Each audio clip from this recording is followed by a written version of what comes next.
ప్రయత్నాలు చేస్తారు. వాళ్ళు పులులుగా వేషం వేస్తారు, కానీ వాళ్ళు పులులు కాదు, వాళ్ళు ఉట్టి కాగిత పులులు అంతే. అక్కడ ఈ కాగిత పులులని మనము పులులుగా మారినప్పుడు, మనం ధిక్కరించడానికి పూనుకున్నప్పుడు ఆ కాగితాలు బయటపడతాయి. ఆ పిల్లి కూడా కాదన్న విషయం మనకు అర్థమవుతుంది.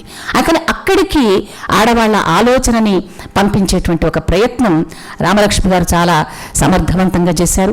తర్వాత ఆమె నవలల విషయంలోకి వస్తే కొంత స్త్రీల వ్యక్తిత్వమే ప్రధానమైన. తర్వాత మాలతి చంద్రుడి నవలల్లోనైనా స్త్రీలు కేంద్ర బిందువుగా ఉంటారు, పాత్రలు వాళ్ళ వ్యక్తిత్వాలు చాలా ప్రధానమైనవిగా ఉంటాయి. రామలక్ష్మి గారి నవలల్లో కూడా చెడిపోయిన సంసారాలను బాగు చేయడానికైనా, లేకపోతే కొన్ని విలువలకు నిలబడ్డమైనా ఇలాంటివన్నీ కనిపిస్తాయి. నాకు దీనిలో ఒక 2 నవలలు ప్రస్తావించి నేను ముగిస్తాను. శిలాపుష్పం అనేటువంటి నవల ఒకటి. శిలాపుష్పం నవలని ఆమె దుర్గాబాయి దేశ్ముఖ్ ప్రభావం దానిలో ఉన్నది. ఒక రకంగా దుర్గాబాయి దేశ్ముఖ్ వచ్చిన ఒక పాత్ర కూడా దాని వెనకాల నేపథ్యంలో ఉంది. అంటే ఆడవాళ్ళు సమాజం చేత, అంటే పురుషుల చేత మోసగించబడ్డ వాళ్ళు. అందులో అమ్మాయి మోసపోతుంది. వాడు చాలా క్రూరంగా, అంటే మా నాన్నకు చెప్పి మళ్ళీ వాడిని వచ్చి ఇన్ని బతిలాడితే వీడిని నేను మళ్ళీ పెళ్లి చేసుకోవాలన్నా నన్ను ఇంత మోసం చేసిన వాడిని. మనకు మామూలుగా ఇప్పుడు చాలా రొటీన్గా చూపించే పరిష్కారం ఉంది. ఎంత విలనైనా, వాడు ఎంత దుర్మార్గుడైనా వాడిని పెళ్లికి ఒప్పించి పెళ్లి చేయాలనేటువంటి ఒక విలువ సమాజంలో ఉంది. కానీ అమ్మాయి అనుకుంటుంది, ఇంత దుర్మార్గుడిని నేను పెళ్లి చేసుకోవడం ఏమిటి, వీడిని పెళ్లి చేసుకోకుండా ఉండడమే, కడుపులో ఉన్న పిల్లను మొయ్యడమే, తండ్రి లేకుండా పిల్లను పెంచటమే నా విలువ అనేటువంటిది. అది ఆడవాళ్ళకి ఎంత ధైర్యాన్ని ఇచ్చేటువంటి విలువనో అటువంటివి. వాటిని మనం ఆ నవల్లో చూస్తాం. ఆమె అటు దుర్గాబాయి దేశ్ముఖ్ దీనిలో మహిళా సదనము పనిచేయడం అంటే ఒక గొప్ప ఉద్యమం, ఒక మహిళా ఉద్యమం.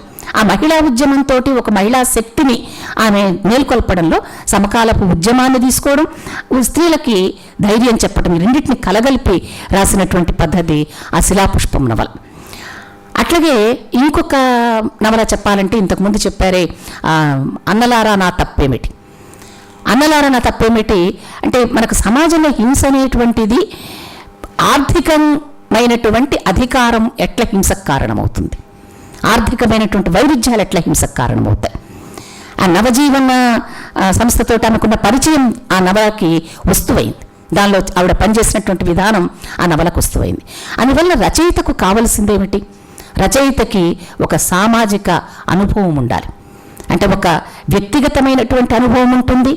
సమాజంలో అంటే ఇంట్లో ఉన్నా, బయటికి వచ్చినా, ప్రపంచాన్ని చూడగలిగిన, ప్రపంచంలో ఉండేటువంటి డైమెన్షన్స్ని, వైరుధ్యాలని అర్థం చేసుకోగలిగినటువంటి ఒక చూపు ఉండాలి. ఆ చూపు ఉన్నప్పుడు అది ఒక తాత్విక రచనగా మారుతుంది. ఆ చూపు లేకపోతే సంఘటనలని పేర్చినట్లుగా ఉంటుంది. ఈ సంఘటన ఎక్కడ జరిగింది, ఈ సంఘటన నవల్లో ఉంది, ఈ సంఘటన ఇక్కడ జరిగింది, ఈ సంఘటన ఇందులో ఉంది. నేను ఆ సంఘటన గురించి చూసి నవల రాశాయి, కథ రాశాయి అని చెప్పటం అంత కంటే అధ్వానమైనటువంటి సాహిత్య సృజన ఇంకొకటి ఉండదు. ఒక సంఘటన, ఒక చరిత్ర, ఇది మనకేం చెప్తుంది, స్త్రీలను ఒక సమాజంలో ఉండేటువంటి గతితర్కాన్ని, ఒక చలన సూత్రాన్ని ఎలా పట్టుకోవాలి, దానిని చెప్పడంలో అటు మాలతి చంద్రురైనా ఇటు రామలక్ష్మి గారైనా విజయం సాధించారు. అందువల్ల వాళ్ళ నవలలని ప్రత్యేకంగా చదవాల్సినటువంటి అవసరం ఉన్నది. కథలను ప్రత్యేకంగా నేనంతా ఒక 5-6 రోజులుగా ఈ కథలు నవలలన్నీ చదువుతూ, ఇది ఒక్కరోజు అయిపోయే పని కాదు, ప్రత్యేకమైనటువంటి పరిశోధనలు చేయాలి. ఒక్క పార్వతీ కృష్ణమూర్తుల పాత్రతోటి ఆమె ఎన్ని సమస్యలని డీల్ చేసిందో అదొక పరిశోధన అవుతుంది. అట్లాగే ఒక సామాజిక చైతన్యం, ఒక ఉద్యమ స్ఫూర్తి, ఒక పత్రికా రచన, వీటి ఉండటం వలన ఎంత నవలల్లో ఒక జీవన తాత్వికత ఎట్లా ప్రారంభమవుతుందో తెలుస్తుంది. అట్లాగే ఇంకొక విషయం చెప్పాలి, ఆవిడ స్త్రీల చరిత్రను నిర్మించడంలో కూడా ఒక ప్రధాన పాత్ర వహించారు. కాలమ్స్ నిర్వహించడంలో నారీరత్నం అనే నారీ దృక్పథం అనే శీర్షికతోటి ఆవిడ రాసినటువంటి వ్యాసాలు ఉన్నాయి. మనకు చరిత్ర నిర్మించినటువంటి స్త్రీల గురించి రాసినటువంటి. అందువల్ల 50లలోనే స్త్రీల చరిత్ర నిర్మాణానికి, అటు సామాజిక రంగంలో స్త్రీల చరిత్ర నిర్మాణానికి మనం ప్రయత్నించాం, మన జాతి ప్రయత్నించింది, మన సీనియర్స్ ప్రయత్నించారు. ఆ ప్రయత్నాలని అందుకొని మన స్త్రీల సామాజిక చరిత్ర, సామాజిక ఉద్యమ చరిత్రని మనం నిర్మాణం చేసుకోవాలి. స్త్రీల సాహిత్య చరిత్రని నిర్మాణం చేసుకోవాలి. ఆ దిశగా మనం పని చేయడానికి కావలసినటువంటి ఒక సీరియస్నెస్, ఒక జీవిత తాత్వికత మాలతీ చందూర్ గారి రచనలు, రామలక్ష్మి గారి రచనలు ఇస్తాయి. అందువలన మాలతీ చందూర్ గారి అవార్డు ఈ రోజున రామలక్ష్మి గారికి రావడం అనేది చాలా సహజమైనటువంటి విషయంగా భావిస్తూ, ఇద్దరి గురించి ఎన్నో మాట్లాడాల్సిన విషయాలు ఉన్నాయి. ఇది సమయం కాదు. అందువలన నా గౌరవాన్ని, నా అభిమానాన్ని వాళ్ళిద్దరి పట్ల చాటుకుంటూ రామలక్ష్మి గారిని త్వరలో ఇంటర్వ్యూ చేసే అవకాశం ఒకటి నేను పొందుతాను. ఆ రకంగా స్త్రీల సాహిత్య చరిత్ర నిర్మాణానికి స్త్రీల జీవితాలను ముందు రికార్డు చేసుకోవాలనేది నేను అనుకుంటున్నా. అది రామలక్ష్మి గారితో మొదలు పెడతాను. ఆ దిశగా మనందరం పనిచేసే కొద్దీ స్త్రీల సాహిత్య చరిత్ర నిర్మాణం చాలా శాస్త్రీయంగా సజావుగా సాగుతుందని అనుకుంటూ రామలక్ష్మి గారికి మరొకసారి అభినందన తెలియజేస్తూ, నాకు ఈ అవకాశం, ఇంత గొప్ప అవకాశం నాకు ఇచ్చినందుకు, నా వాళ్ళ గురించి, నాకు స్ఫూర్తినిచ్చినటువంటి, నన్ను నిలబెట్టినటువంటి నా వాళ్ళ గురించి మాట్లాడుకోవడానికి నాకు అవకాశం ఇచ్చినటువంటి సంస్థలకు, రామకృష్ణ గారికి, వీరికి రెంటాల గారికి, వీరందరికీ కూడా కృతజ్ఞతలు తెలియజేస్తూ ముగిస్తున్నాను. గతితార్కిక చలన సూత్రాల ఆధారంగా స్త్రీ సాహిత్య చరిత్రని పునర్నిర్మాణం చేయడానికి ఒక ప్రాతిపదికగా ఒక అరగంటలో దాదాపుగా ఒక పిహెచ్డి వ్యాసం అంత మెటీరియల్ని ఇవ్వటం అనేది అంటే 5 రోజుల పాటు శ్రమించడం అంటే నాట్ ఏ జోక్. మనం నవ్వుకుంటాం కానండి, చాలా ఒక ఎంత దీక్ష, దక్షత, తీసుకున్న పని మీద ఎంత శ్రద్ధ ఉందో మనకు తెలియజేస్తున్నారు. ఆ శ్రద్ధతో ఆవిడ చేసిన ఈ ప్రసంగానికి ధన్యవాదాలు తెలియజేస్తూ, ఒక్క చిన్న విషయం మటుకు మనం చేయాలి. ఆగస్టు 21వ తేదీ నిజానికి మాలతీ చందూర్ గారి వర్ధంతి. మాలతీ చందూర్ గారు 1930 డిసెంబరు 28న జన్మించారు. ఆవిడ కంటే 3 రోజులు చిన్న రామలక్ష్మి గారు 1930 డిసెంబర్ 31న జన్మించారు ఆవిడ. ఇది అంటే చారిత్రక పరిశోధన దృష్టితోటి ఈ చిన్న విషయాన్ని మీకు మనవి చేయడం జరిగింది. అలానే ఇవాళ ఎంతోమంది అతిథులు, ప్రముఖ రచయిత్రులందరూ కూడా, బహుశా రచయిత్రులందరూ ఇక్కడ కొలువు తీరినట్టుగా ఉన్నారు.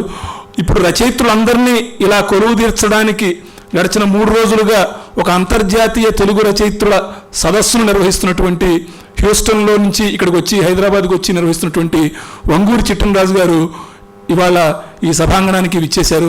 వారిని వచ్చి క్లుప్తంగా 2-3 విషయాలను ప్రస్తావించవలసిందిగా కోరుతున్నాం. మామూలుగా ఈ సినిమా పాటల్లో రాకోయి అనుకోని అతిథి, కానీ ఈయన రావోయి అనుకోని అతిథి, వచ్చి మాట్లాడాల్సిందిగా కోరుతున్నాం.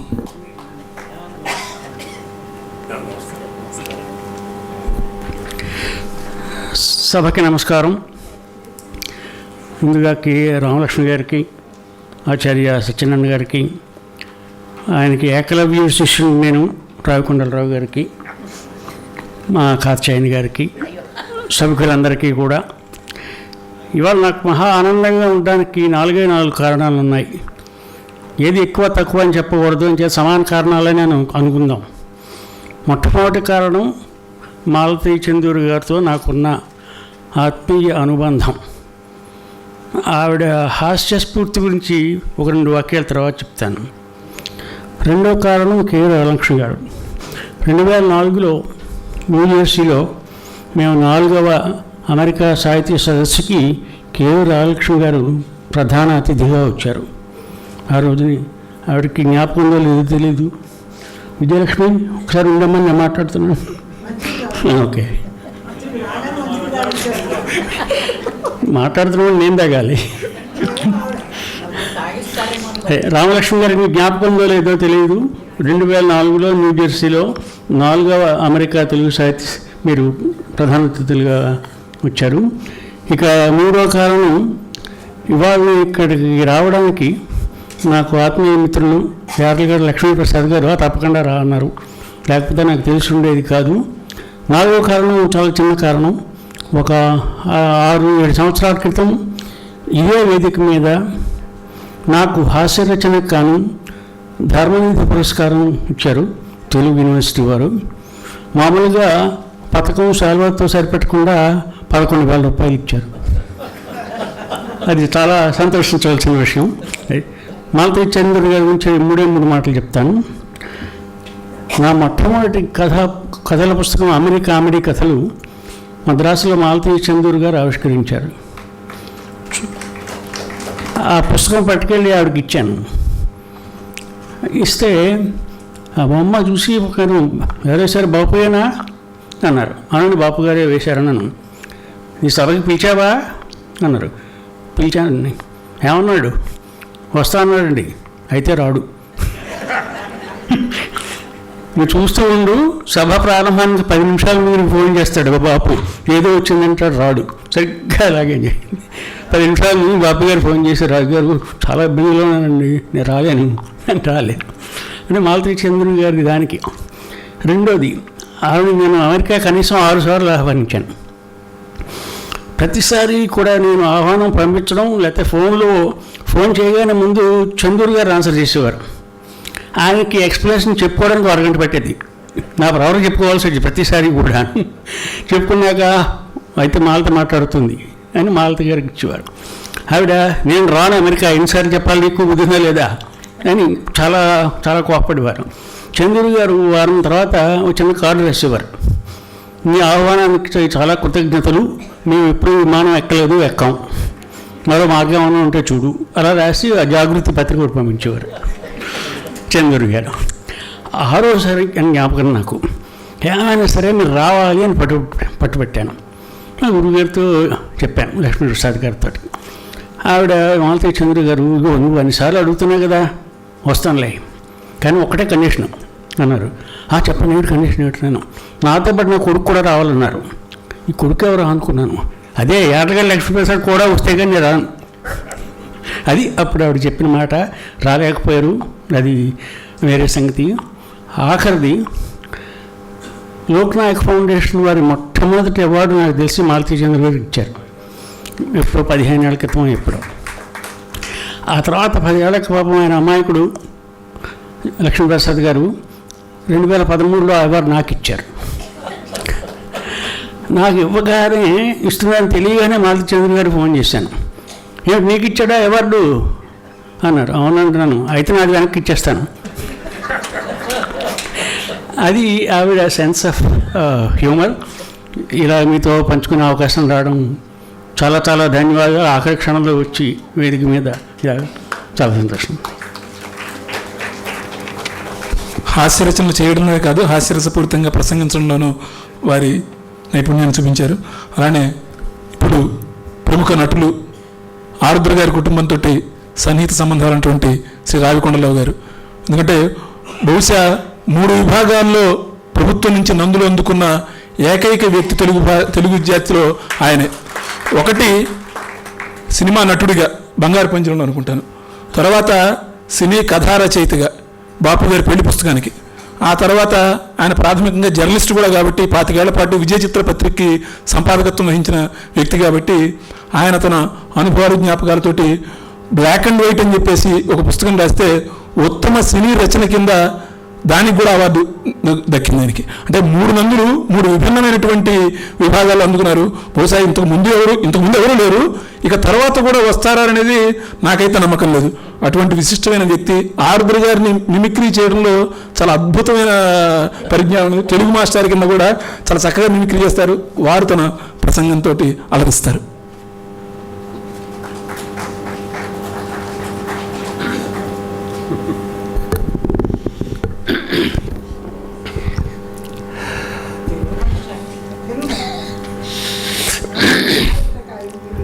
అందరికీ నమస్కారం. మా రామలక్ష్మి గారు, మా శ్రేయోభిలాషి, వారికి నమస్కారం. కులపతి గారు కూర్చున్నారు, కాత్యాయని విద్మహయ్య గారు కూర్చున్నారు, వారికి నమస్కారం. వేదిక ముందు ఎందరో సాహితీవేత్తలు, సాహిత్యాభిమానులు, సాహిత్య పోషకులు కనిపిస్తున్నారు, వారందరికీ నమస్కారం. రామలక్ష్మి గారు, మాలతీ చందూర్ గారు, వారు ఎంతెంత గొప్ప రచనలు చేశారు, ఎంత గొప్ప రచయితలు అన్న విషయం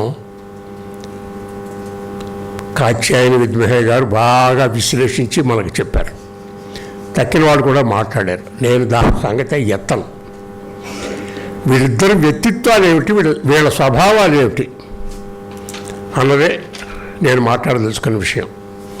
ఇందాక రోసయ్య గారు నాకు 84 ఏళ్ళు వచ్చాయి, మతిమరుపు వచ్చేసిందన్నారు. నాకు 85 వచ్చాయి కానీ మతిమరుపు రాలేదు, మరుపు వస్తుందేమోనని 2 ముక్కలు రాసుకున్నాను. మాలతి గారిని రామలక్ష్మి గారిని తులాభారం వేస్తే ఇద్దరు సమానంగా తూగుతారు. ఎవరో కిందికి వెళ్ళరు, ఎవరో పైకి వెళ్ళరు. వ్యక్తిత్వం అలాంటిది. వీళ్ళ వ్యక్తిత్వాన్ని మనం విలువ కట్టలేము. అంటే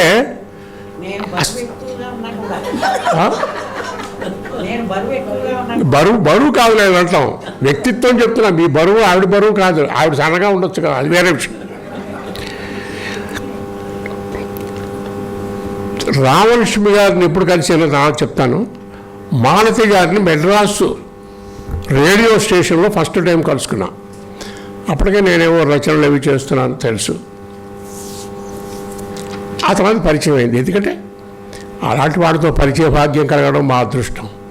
అమ్మ ఎప్పుడైనా మీ ఇంటికి రావచ్చు కదా, ఎప్పుడైనా రండి అన్నారు కదా అని ఆల్ ఇండియా రేడియోలో ప్రోగ్రాము వచ్చినప్పుడల్లా వాళ్ళ ఇంటి ముందుకు వచ్చి అక్కడే బస్సు ఎక్కాలి మా ఇంటికి వెళ్ళడానికి.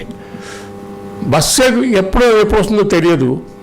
సరే అక్కడ రామలక్ష్మి మన మారుతి గారు ఉన్నారు కదా, ఒకసారి వెళ్ళి ఆవిడ చెప్పకుండా వస్తారేంటి, చెప్పాలా ఇంటికి వస్తే ఆ ధోరణి అంతేగాని అందులో ఎంత ఆప్యాయత, ఎంత ప్రేమ, ఎంత అనురాగమో చెప్పలేమో. రండి రాను కూర్చోండి.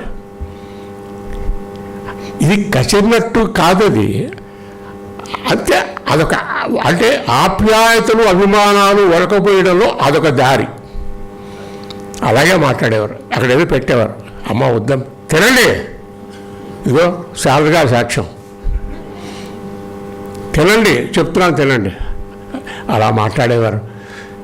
ఎంత ఆప్యాయత, ఎంత నేనెవడిని ఆవిడ ముందు అని అనిపించేది. కానీ చాలా ఆప్యాయత అభిమానం ఒలకబోసేవారు ఆవిడ. తర్వాత చందమామ పబ్లికేషన్స్ వాళ్ళు విజయ్ చిత్ర అని ఒక సినిమా పత్రిక నడిపినప్పుడు నేను